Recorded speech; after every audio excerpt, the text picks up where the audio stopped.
Welcome back to SpinTires The Original Game, and I just want to say thank you guys so much for all of the support on the first video about the SHERP DLC. It was actually really amazing, and I want to thank you guys for chatting with me in the comments and supporting that video. And so a lot of you guys were actually really interested in seeing a little bit more about this DLC, so this time I've actually brought the 10x10 back to the garage, and I've hooked up the crane and log carrier attachment, or well, I'm about to hook it up.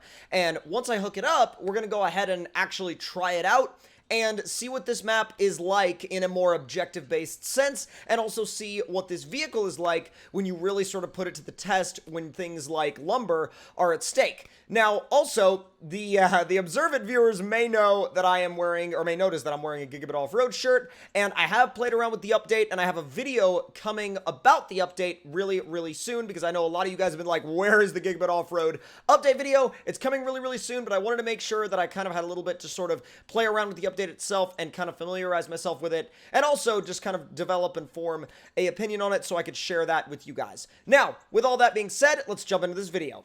Now, let's go ahead, and we have two things we can do here. We can throw the garage load on it, or we can throw the crane and log carrier on it. I'm going to throw the crane and log carrier on it, and as you can see, also, it is the middle of the night, and it's sort of a weird, it's sort of a weird time to start this, but guess what? This was it's funny, because I started this little mini playthrough of this map, and I guess I didn't realize that it was in hardcore mode, so guess who cannot skip night? Yeah, this guy. Now, I know that some of y'all may not be fans of night in SpinTires or MudRunner or SnowRunner, and I understand that, because I get it. I'm right there with you. And it's not that I don't like the night in this game, but it's sort of like, it's almost like it's too dark. However, it's a little bit better in MudRunner and SnowRunner where you have the interior view, but in SpinTires The Original, you don't have any such thing. Now, I gotta say, though, the 10x10 SHERP in particular does this weird, walking behavior on this bridge. It's very strange. Now, I am also going to air down my tires just a little bit, like about a quarter of the way down, just so I have a little bit of extra traction, a little bit of extra footprint. And let's, try and stay in the middle of this bridge. Thank you very much. It's always trying to creep towards the edge of the bridge. It almost feels like a normal car that's, really out of alignment and almost walks itself around without you touching the steering wheel. It's very weird.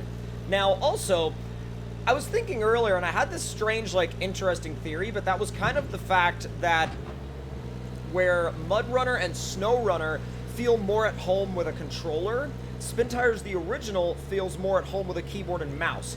And I'm not sure if any of you guys feel that way, but if you do, let me know in the comments below, because I'd be really curious to sort of open up the dialogue on that and see sort of where people were and where people stood on the whole keyboard versus controller in terms of SpinTires, MudRunner, SnowRunner. Now, I wholeheartedly believe that SnowRunner and MudRunner feel better on a controller, but it just feels like the original SpinTires was more designed for keyboard and mouse, and therefore it plays a little bit smoother that way.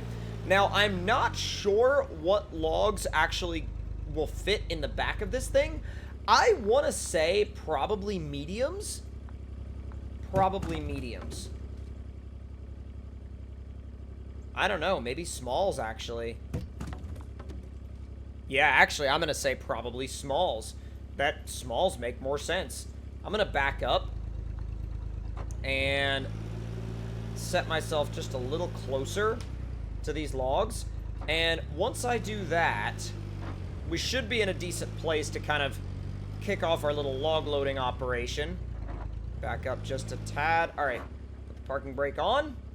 Now, it's been a heck of a long time since I have operated the crane in the original SpinTires. Now, I've operated it in SnowRunner and MudRunner, but the original SpinTires, it's been a minute. And wow, actually, this is really tricky. I need to get a lot closer. You need to park, right almost on top of the thing for it to actually be close enough. Down. Okay. Grab. Oh my god, it didn't grab anything! Holy crap, this is So even while I'm out here trying to do this, it won't let me rotate it. I will literally be here all freaking day.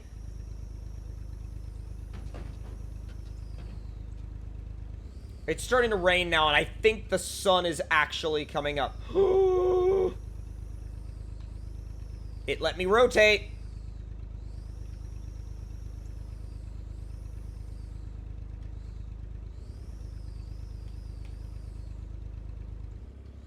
Are you actually going to work? Let go. Up. Thank you. Good God. I forgot how much this was like. Wow. Alright, packed. Oh my God. I forgot how incredibly annoying the crane mechanism in the original SpinTires can actually be. That is freaking nuts. That took literally all night, in-game anyway, but still, all night nonetheless. Where's that objective? Alright, there's one right over the hill. Alright. That's where we're headed. At least we'll have that success in this, you know, in this video, because, oh my God, that is insane. I am not going left there, because if I go left there, we will be in big trouble. Wow, it made it into high. That's impressive and surprising. Come on, come on, come on, come on, come on. It looks good, though, like, with the logs in the back. It looks really good. It's a good-looking setup. It's one of those things where it's like... oh my God, I'm just left wishing that this was in SnowRunner, and I know that that's, you know, that kind of sucks to say, but this would be so good on the new SnowRunner maps. Oh my God, like the Kola Peninsula maps, this thing would dominate out there. And on the mud maps, like snow maps, mud maps, this thing would dominate everywhere. Alright, where's my... well? We should probably take the way that's, like, correct, and not the way that's literally, like, directly over the mountain. Or we could be crazy and just try to go straight up the mountain, which we came straight down the mountain during the night when we came over here, but you guys didn't see that. That wasn't on film, but it happened, I promise.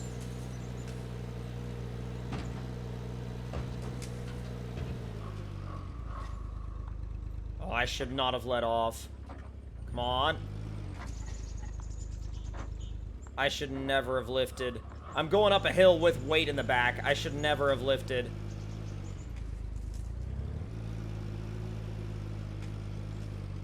No way. Dude. Oh my God. Alright. Lower my tire pressure a little bit more. And pull. Oh, dude. You want to talk about taking a bypass? This is what taking a freaking bypass looks like. Because normally we'd have to go all the way down that way and come around. No. We don't need that. It's just not something we need around here. We got a SHERP. That's all we need.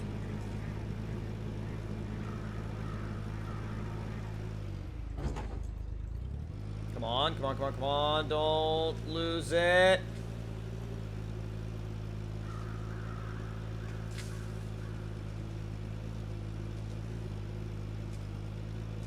Huh! We just made it straight up that entire hill. Like, I don't feel like it should have been able to do that. And I also don't feel like, well, I definitely don't feel like we were supposed to go this way. But you know what? That's okay, because now the objective is right down the way. Now, did we actually save time? That's debatable. But, I mean, did we have a good time? Sure. Oh, God. Oh, it started tipping there. But you know what's also weird? Is this thing doesn't really feel like it's ever gonna flip over. I've never once felt like it was gonna turn over on me. Even when I did put it in some tricky situations and some situations that would be considered pretty unbalanced, it doesn't ever feel like it's gonna just topple on me, which is a good thing. I mean, you never want that to happen. Oh god. But when you're testing out the stability of a vehicle, you do want to put it into situations where it could potentially roll. And that's part of what I was trying to do when I put it on the side of that hill. I was like, you know what? Let's see if it actually does, you know, start to try to roll. Now, I probably should have done it in a better place, considering the fact that there weren't really many winch points for me to use to catch myself if I did roll. But, oh god, I'm getting really low on fuel. I don't know if reinflating the tires is going to help me or not, but, I mean, we're going downhill, so that's got to be worth something. The objective is legitimately right down here. Like, it's right in front of us. Oh, it's going to suck if we can't make it. Like, if we have to get another truck out here to rescue this thing. Not even to rescue it, but to just bring it fuel.